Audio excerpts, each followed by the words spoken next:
జగన్మోహన్ రెడ్డి పాలనలో ఆంధ్రప్రదేశ్లో ఒక భారీ కుంభకోణంలో జగన్మోహన్ రెడ్డి గారి సతీమణి భారతిరెడ్డి గారి పేరు బయటకు వచ్చింది. భారతిరెడ్డి గారి ఇంట్లో పని మనుషులుగా ఉండేటువంటి కొంతమందికి ఆవిడ సిఫార్సుతో అగ్నిమాపక శాఖలో కొన్ని ఉద్యోగాలు ఇప్పించారని ఆ అవకతవకలు ఇప్పుడు బయటపడడంతో ఆంధ్రప్రదేశ్ సిఐడి పోలీసులు భారతిరెడ్డి గారిని విచారించబోతున్నారు అనేటువంటి వార్త ఇప్పుడు సోషల్ మీడియాలో చక్కర్లు కొడుతున్న నేపథ్యంలో ఈ అంశం మీద మనం విశ్లేషణ చేసుకునేటువంటి ప్రయత్నం చేద్దాం. ప్రస్తుతం మనతో పాటు ఉన్నారు తెలుగుదేశం పార్టీ అధికార ప్రతినిధి సూర్యదేవర్ లత గారు. లత గారితో మాట్లాడదాం. లత గారు నమస్తే అండి. నమస్తే. లత గారు, జగన్మోహన్ రెడ్డి పాలనలో ఆంధ్రప్రదేశ్లో ఒక భారీ కుంభకోణంలో జగన్మోహన్ రెడ్డి గారి సతీమణి భారతిరెడ్డి గారి పేరు బయటకు వచ్చింది. భారతిరెడ్డి గారి ఇంట్లో పని మనుషులుగా పనిచేస్తున్నటువంటి కొంతమంది వ్యక్తులను భారతిరెడ్డి గారు ఆవిడ సిఫార్సుతో అగ్నిమాపక శాఖలో ఉద్యోగులుగా నియమించారని, వారికి ఎటువంటి ఫిట్నెస్ లేకపోయినప్పటికీ అంటే భారతిరెడ్డి గారి సిఫార్సు వల్ల ఆ శాఖలో పనిచేస్తున్నటువంటి ఉన్నతాధికారులు కూడా వారిని ఆ శాఖలో నియమించాల్సి వచ్చింది. ఆ ఒక్కతవకలు ఇప్పుడు బయటపడడంతో ఆంధ్రప్రదేశ్ సిఐడి పోలీసులు భారతిరెడ్డి గారిని విచారించబోతున్నారు అంటూ ఒక వార్త సోషల్ మీడియాలో చక్కర్లు కొడుతూ ఉంది. ఏం జరుగుతుంది ఆంధ్రప్రదేశ్లో? అంటే భారతిరెడ్డి గారు ఎలా ఆలోచించారో అర్థం కావట్లేదు. కానీ వాళ్ళ ఇంట్లో పనిచేసుకునే వాళ్ళకందరికీ అగ్నిమాపక శాఖలో జాబ్స్ కోసం పంపటం అంటే రికమెండేషన్. సో ఆవిడే కాకుండా ఇంకా సజ్జల గారు కానివ్వండి, అవినాష్ రెడ్డి, సో వీళ్ళందరూ కూడా రికమెండ్ చేయడం అని. అక్కడ పివి సునీల్ గారు గతంలో సిఐడిలో వర్క్ చేశారు. సో ఆయన వచ్చి ఇప్పుడు అగ్నిమాపక శాఖలోకి పనిచేయడం జరుగుతుంది. సో ఆయనకి ప్రతి వాళ్ళని కూడా వీళ్ళు 60 మంది వరకు పోస్టింగ్ కోసం ఆయన దగ్గరికి పంపడం జరిగింది. 63 మందిని పంపించారు. 63 మంది వరకు పంపించినట్టున్నారు. సో వాళ్ళందరికీ కూడా ఏ అర్హతల మీద తీసుకున్నారు అలా అంటే అర్హతలు లేని వాళ్ళకందరికీ కూడా ఉద్యోగ అవకాశాలు కల్పించారు. సో ఇప్పటి వరకు కూడా డిఎస్సి పెట్టలేదు అక్కడ. సో అర్హతలు ఉన్న వాళ్ళకందరికీ ఉద్యోగాలు దొరకక ఇబ్బంది పడుతుంటే అర్హత లేని వాళ్ళకి వీళ్ళ రికమెండేషన్ మూలన ఉద్యోగాలు తెచ్చుకోవటమే కానివ్వండి ఇవన్నీ జరుగుతున్నాయి. అంటే మనం చూస్తుంటే భారతి గారు ఇలాంటి స్కామ్లు ఇంకెన్ని చేస్తున్నారో కూడా తెలియదు కదా. సో ఒకటి మనకు మర్చిపో ఒకటి బయటపడింది. ఇంకోటేమో మనం జవహర్ రెడ్డి గారి విషయంలో వైజాగ్లో చూసాం కదా. సో అది 800 ఎకరాల్లో ఆవిడ హస్తం కూడా ఉందని అన్నారు. సో ఇట్లాంటివి చూస్తుంటే గతంలో ఆవిడ చేసినటువన్నీ ఇప్పుడు ఒక్కొక్కటి బయట వస్తున్నాయి. సో ఇక్కడ ఇంట్లో పనిచేసే వాళ్ళకి అర్హత లేకపోయినా ఇప్పించేయటం అనేది ఎంతవరకు, ఇప్పుడు ఉద్యోగం ఇప్పించడంలో తప్పు లేదు. సో ఇప్పించవచ్చు, ఎవరికైనా ఉద్యోగం ఇవ్వటం తప్పు లేని విషయం ఏం కాదు. కానీ అర్హత కలిగిన ఉద్యోగాలు ఇప్పించాల్సిన అవసరం ఉంది. ఎవరికి ఏ ఫిట్నెస్ చూసుకోవాలి, దానిలో పనిచేసే వాళ్ళకి ఇవన్నీ ఉంటాయి, దానికి తగ్గ ఎగ్జామ్స్ ఉంటాయి. ఆ అర్హతకు సంబంధించిన ఉద్యోగాలు ఇప్పించాల్సిన అవసరం ఉంది. సో ఆ అర్హత లేని వాళ్ళకి వేరే ఉద్యోగం ఇప్పించవచ్చు కదా. కానీ ఎందుకు నువ్వు అలాంటి ప్లేస్లో అదే ఉద్యోగాలు ఇప్పించడం అనేది తప్పు. సో దాని మూలన అయితే ఇప్పుడు అన్నీ బయట వస్తున్నాయి ఒక్కొక్కటి. వీళ్ళు చేసిన అరాచకాలే కానివ్వండి, ఒకవేళ మేబీ అది పని వాళ్ళకే ఇప్పించారా, కొంతమంది ఏమైనా ఆ ఉద్యోగాలు అమ్ముకున్నారా, ఇవన్నీ కూడా ఇప్పుడు అవినాష్ రెడ్డి ఉంది. అవినాష్ రెడ్డి ఎవరికి ఇచ్చాడు? సో ఈ భారతిరెడ్డి గారేమో వాళ్ళ పని వాళ్ళకి ఇప్పించారు అని చెప్తున్నారు. అవినాష్ రెడ్డి ఏ రకంగా పంపించాడు, సజ్జల ఏ రకంగా ఇచ్చాడు. సో ఇవన్నీ కూడా బయట రావాల్సిన అవసరం ఉంది కదా. సో ఖచ్చితంగా ఇవే కాకుండా ఇంకా వేరే విషయాలు కూడా ఉన్నట్టే కనపడుతున్నాయి, అవన్నీ కూడా బయట వస్తాయి.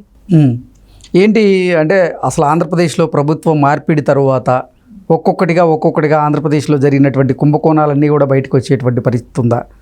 ఇప్పుడు మనం చూసుకున్నట్లయితే మద్యం అమ్మకాల్లో కూడా కొన్ని అవకతవకలు జరిగాయని ఆ ఇన్ఫర్మేషన్ ఇప్పుడు ప్రభుత్వానికి అందడంతో వాటికి సంబంధించినటువంటి ఫైల్ని తారుమారు చేసేటువంటి అవకాశం ఉందని భావించి ఏపీసీఐడి అధికారులు గతంలో బెవరేజెస్ కార్పొరేషన్ చైర్మన్గా పనిచేసినటువంటి వాసుదేవరెడ్డి ఇంట్లో కొన్ని సోదాలు నిర్వహించారు.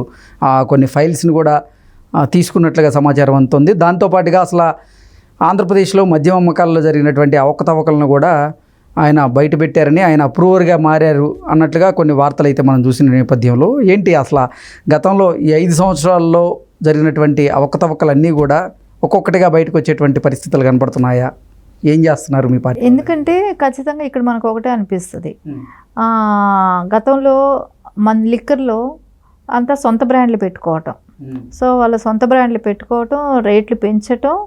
ఇంకొకటి ఏంటంటే ఆ నాణ్యమైన మద్యం ఇవ్వకపోవటమే కానివ్వండి, దాని మూలాన హెల్త్ పాడవటమే కానివ్వండి, చాలామంది చనిపోవటం కానివ్వండి, అట్లా అమ్మిన అమౌంట్కి కూడా ట్యాక్సులు లేకుండా ఉండటమే కానివ్వండి. ఇప్పుడు ఇవన్నీ ట్యాక్సులు కట్టకుండా ఉండటం అనేది తప్పు. 5 ఏళ్లుగా వీళ్ళు లిక్కర్లో ట్యాక్స్ కట్టలేదంటే ఎన్ని కోట్లు ఇక్కడ అక్రమంగా దోచుకున్నారనేది తెలుస్తుంది.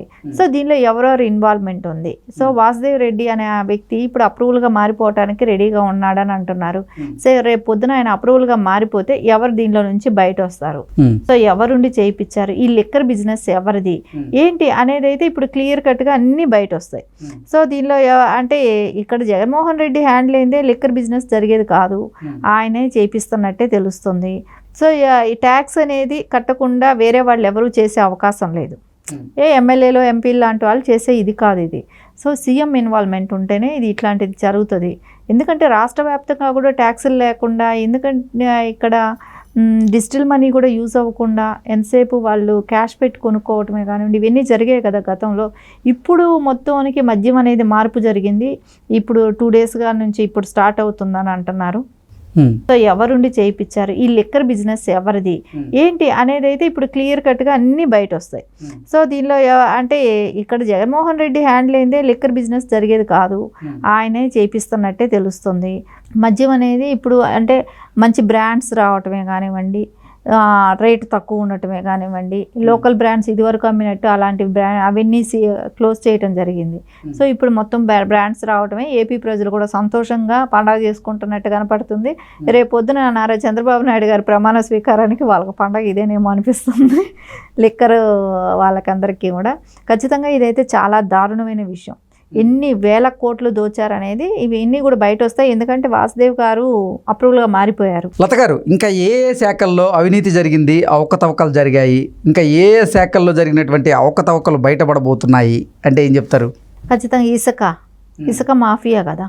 సో ఏ రకంగా దోచారు, గ్రావెల్స్ కానివ్వండి, వనరులు కానివ్వండి, ఇంకా అడవులలో శేషాచలం అడవుల్లో అంతా కూడా శ్రీగంధపు చెక్కలు, ఎర్రచందనం, సో అవి కానివ్వండి, మైనింగ్ కానివ్వండి, అంటే వీళ్ళు ఇది అది అని లేదండి, ప్రతిదీ దోచారు. ఆ దోచిన దానికి అంతటికి కూడా ఇప్పుడు లెక్కలు చెప్పాల్సిన అవసరం ఉంది. ఇప్పుడు వీళ్ళు అమ్మ ఒడి అన్నారు, ఆ ఒడి అన్నారు, ఈ ఒడి అన్నారు. సో డబ్బులు తీసుకొచ్చారు, ఆ డబ్బులు తీసుకొచ్చిన దాంట్లో ఎంత ఖర్చు పెట్టారు, అప్పులు చేసిన దాంట్లో ఎంత ఖర్చు పెట్టారు, మిగిలిన డబ్బులు ఏమైనాయి, సో ఏదైనా బిల్డింగ్ కట్టావా, ఏమైనా డెవలప్మెంట్లో ఏదైనా ఖర్చు పెట్టారంటే ఎక్కడ ఏది ఖర్చు పెట్టింది లేదు.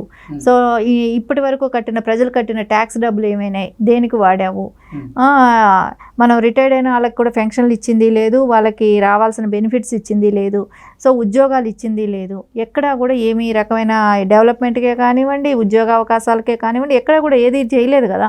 సో వీటికన్నిటికీ కూడా ఇప్పుడు లెక్కలు చెప్పాల్సిన టైం వచ్చింది. దీనిలో ఎంతమంది అప్రూవల్గా మారిపోయి అసలు నేరస్తులు ఎవరనేది బయట వచ్చే అవకాశం అయితే ఇక్కడ మనకు స్పష్టంగానే కనపడుతుంది.